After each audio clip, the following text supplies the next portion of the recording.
On the agenda will be the pledge led by Board Attorney Jeff Reed.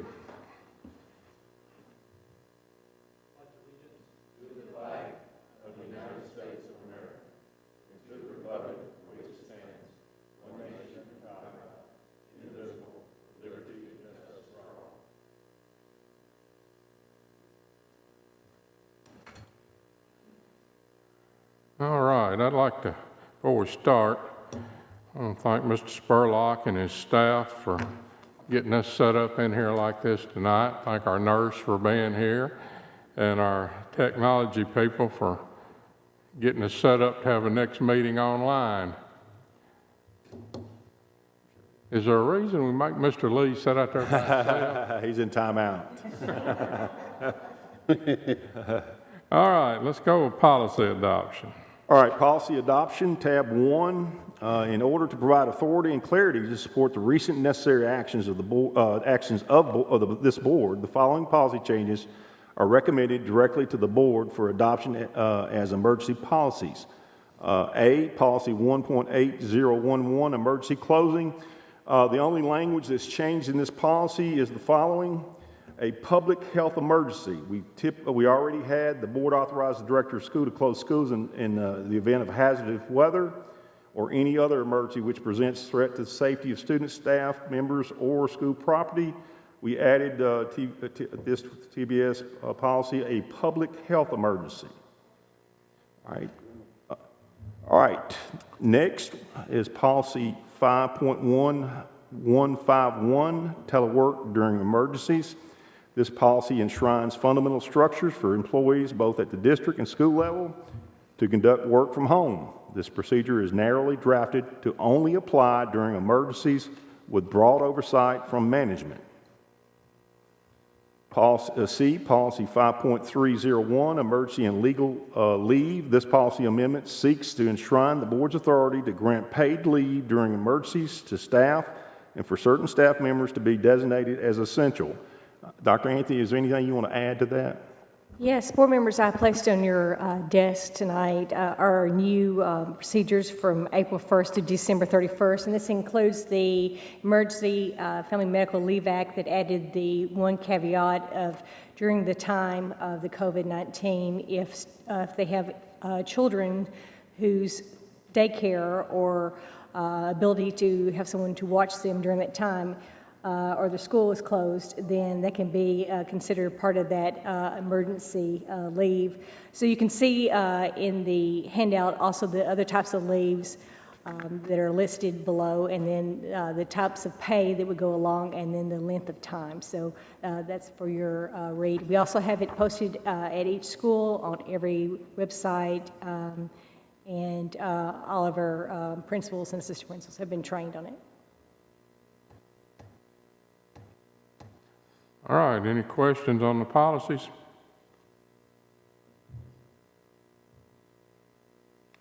No questions, we have a motion. So move. Thank you. Second? Second. Thank you. All in favor say aye. Aye. Opposed? Motion carries. I think we probably should have read this into the minutes about on one reading. I didn't do the motion to approve because it has one reading. Yes. Do we want to take that back up again so that we can clarify that? It's requesting just one reading of the policy to approve. Ms. Michaels, do we want to take it? Do we want to? No, this says waive the requirement on the second reading. Okay. Yeah. It would be clear if it went on. Okay. You want to do it like that, Mr. Chairman? Sure. All right. Motion to approve and adopt policies as emergency policies, waiving the requirement of a second reading pursuant to Board Policy 1.600. The policy shall be effective immediately. Have a motion to approve. So moved. Thank you. Second? Second. Thank you. All in favor say aye. Aye. Opposed? Motion carries. All right. Classified employee pay. Yeah, classified employee pay, funding for classified staff salaries for continued school operations under Rutherford County Schools telework and essential services guidance as detailed in the Rutherford County Schools Administrative Rules, Regulations, and Guidelines and Administrative Procedure 1-4, quarantine personnel. In order to maintain an effective staff and essential operations during the period of closure and ensure schools can reopen rapidly and fully staffed, Central Office leadership is requesting that the board vote to continue classified staff pay through April 26, 2020. The expectation is that the staff that is deemed essential shall continue to work as normal. Staff able to work telework will provide services from home, and staff that must be quarantined and are unable to telework will be supported for their return to work as soon as practical. The amount to be paid has already been budgeted for staff. Staff that is at home and unable to work shall be paid under the pending district and school emergency leave policy proposed to this board. Let's see, Mr. Beaudry, would you like to follow up with that and kind of give us an outline? Yes, sir. This, of course, the funding that we have for these classified salaries and hourly employees, that's already in the budget for the fiscal year. And this motion would just, authorize the funding, the use of that funding for the policies that you've just adopted. One thing I do want to point out, because we'll be looking at this later with the budget preparation for this next fiscal year, is the funding in the cafeteria fund. That's the Fund 143. That is separate. We pay our cafeteria employees separate from the general purpose school fund and their own fund. That does not have a tax levy on that fund. That is strictly funded through USDA reimbursements and for meal charges. We have the funding in there to take care of our employees, to pay their salaries, and they have a monthly payroll in that cafeteria fund is right around with benefits $1 million. I've already been working with the cafeteria director to make sure that we are just doing essential expenditures right now to make sure we have the cash flow to take care of our employees and essential operations. One thing I want to point out about this is federal guidelines actually requires that cafeteria fund to carry no more than 3 months of operating expenditures in the fund balance. So we comply with that. We comply with that federal requirement, so thus we keep that less than 3 months expenditures.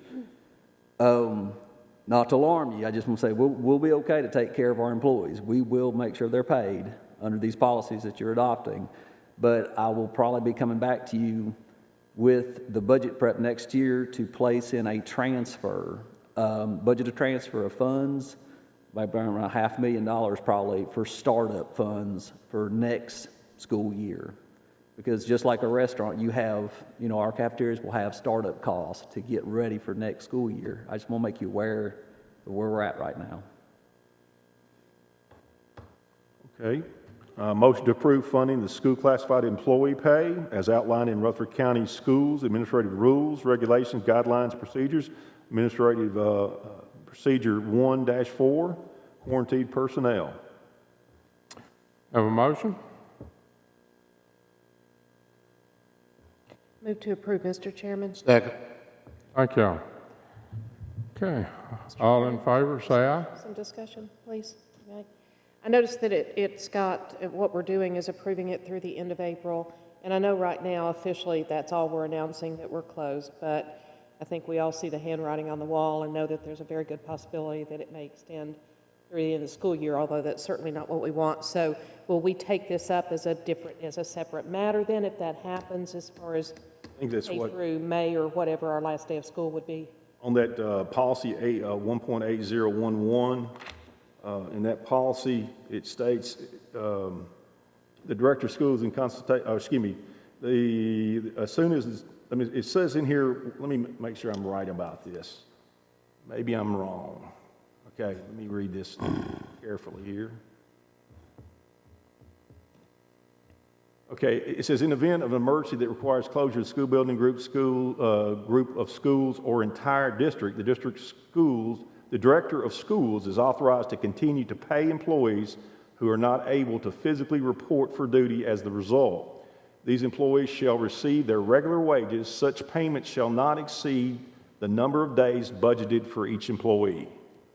So I think that the 1.8011 would cover that. Oh, in other words, from here forward, then you would be able to approve that. That's correct. You have to go in front of the board. Okay. Yes, ma'am. All right. We need to clarify classified employees. We all understand what classified employees are, but I think some of our employees get confused on what classified employees are. So, Dr. Anthony, you want to go ahead and give us a list of all of our employees? So our teachers are considered certified, but our classified would be our cafeteria workers, our custodians, our EAs, those that are basically on the hourly wage. Bookkeepers, secretaries. So if they're on the hourly, then they're considered classified. and then I've also had questions from the bus drivers, but bus drivers are handled under a contract, 180-day contract, and we Right. clarified that they would be getting paid for 180 days. One of the things in the contract, they're meeting tomorrow. I think they're doing a conference call tomorrow. They're going to clear up all the language in that to make sure that they're covering it all. But in their contract, it specifies how they are to be paid. Ms. Page, and I guess, do you know who else, Mr. Lee? Monday. Is it Monday? Okay. Is it the committee? Is it the bus committee? Committee, Mr. Everett, both attorneys, myself, and any board member that would like to listen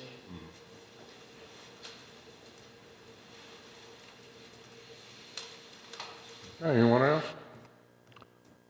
Okay, we got a motion and a second. Recommend approval. Funding classified for the rest of the year, if have to. All in favor, say aye. Aye. Opposed? Motion carries. Okay. Expanded feeding sites. Yeah, beginning next week, we're requesting the board to approve going from 10 feeding sites to 26 feeding sites. This will be from April the 6th through April the 24th, 2020. And once again, those could, if it's contingent on what happens on the 24th, that could be extended. I think there's a list of all those schools that have been added. It's quite extensive. I think the things that we received today kind of spells out what that looks like. And if I'm not mistaken, at the site, we're going to have a nurse at every site. Is that correct? Have you heard that? I was told that, so maybe I'm speaking out of turn. Maybe, is that possible to have a nurse at the site? Okay. Okay.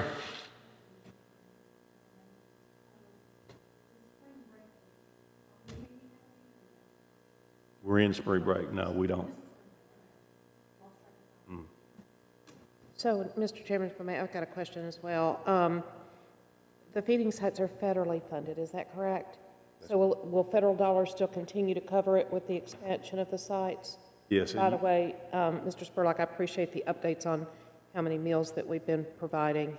This is really, really important, especially with these kids that, depend on those meals. So certainly appreciate that. I just wanted to make sure I knew where the funding was coming from. Let Doug give you how much we're getting reimbursed per meal. Is it $3? It's currently, we're receiving $3.50 reimbursement for lunch and $2.20 for breakfast from the USDA for the feeding program, which obviously is not covering our costs of our cafeteria. We are tracking all of the costs, the variable costs for those feeding sites, and I'm accumulating that because we're going to turn that into FEMA reimbursement. So that we may see that money, but of course that's down the road. I focus on the cash right now, so, but hopefully it's coming. Okay. We have a motion to approve. So moved. Thank you. Second? Second. All in favor, say aye. Aye. Opposed? All right. Instruction Department. All right, we brought this before couple of times already. This is about the online virtual school. Rutherford County Schools would like to pilot the virtual school for 2020-2021 school year. This pilot year would serve as a time for us to provide online education option for approximately 100 students.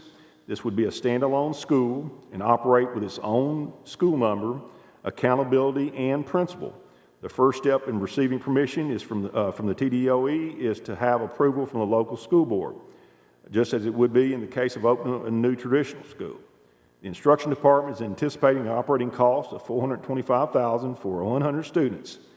These funds would be covered by combined allocations received from student ADM at our virtual school. Motion to approve Rutherford County School virtual school for the 2020-2021 school year. Any questions on that? I do have a few questions on it. It says we're going to start with approximately 100 students. Do we have a plan to grow that, or is this just going to be a trial? And Right now, we would start off, that would be our cap probably for a year, at least a year. We know we've got over 1,600 homeschool students currently. We don't anticipate capturing all of those, but a lot of it will be predicated on the interest and the viability of the program. We hope, of course, just about everyone has a virtual school. Most of the enrollment numbers even for the larger systems are not much over 100. after this situation, we might anticipate seeing some more students want to go to a homebound Right. program. What would be the max capacity? I mean, I understand 100 initially. A lot of it, if I'm not mistaken, it's $4,250 per student. It is, and the capacity really is what we set the cap at and what the viability Yeah. is, because you're hoping that your ADM is covering what the expenditure cost is. And I think another thing is the access to educators. That would be a big thing too. Thank you. Couple of questions as well. Thank you. So is this going to be a high school program, or what grade levels is this going to cover? 3 to 12. Okay, That's what so we it's start off, 3 to 12. elementary program. No, you can do it K through 12, but we thought it best at this time 3 to 12. It could address some of our kids that work better, even at the early age, the elementary age, that work better, that have some emotional issues, perhaps maybe because we've got a lot of students that fall in that category that are spectrum students that work better in a online environment. Okay, we have a motion? Oh, go ahead. To the parents, there won't be any cost to the parents? No, ma'am. We get ADM money from.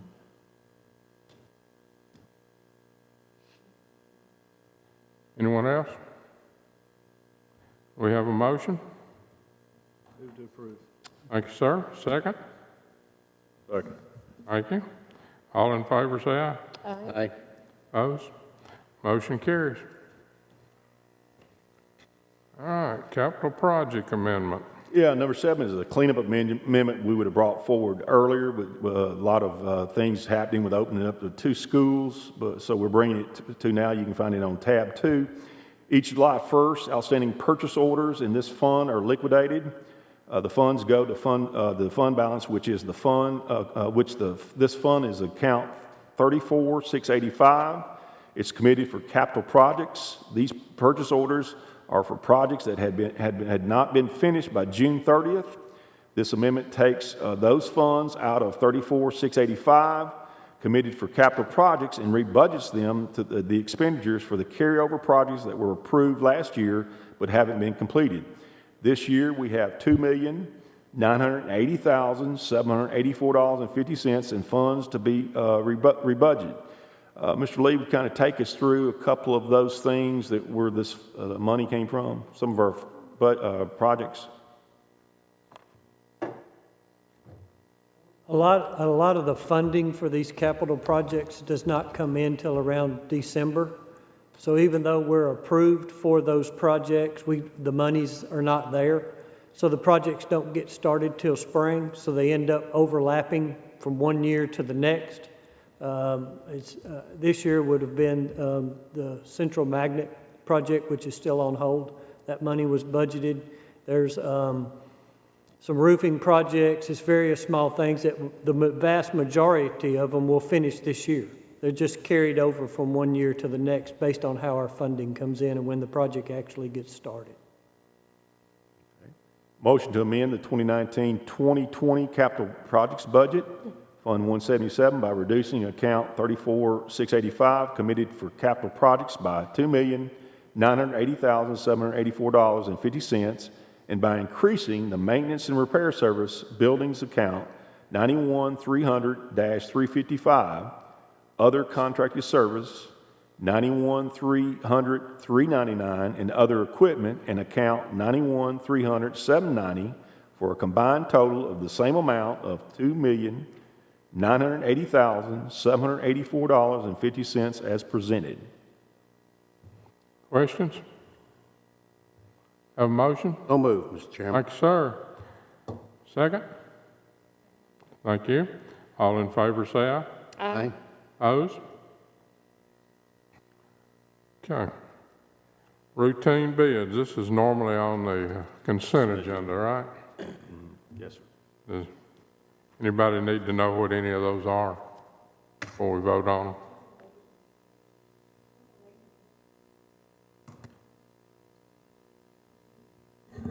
Those are that's the check stock for like our bookkeepers. Yes, ma'am. Okay.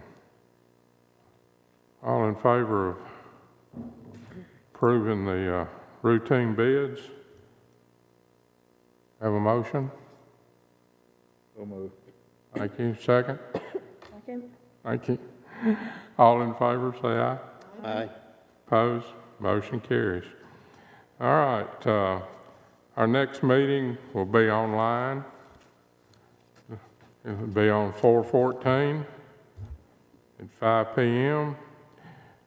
Would everybody be interested in having a run-through, make sure everything works on the night before? I think that's a great idea.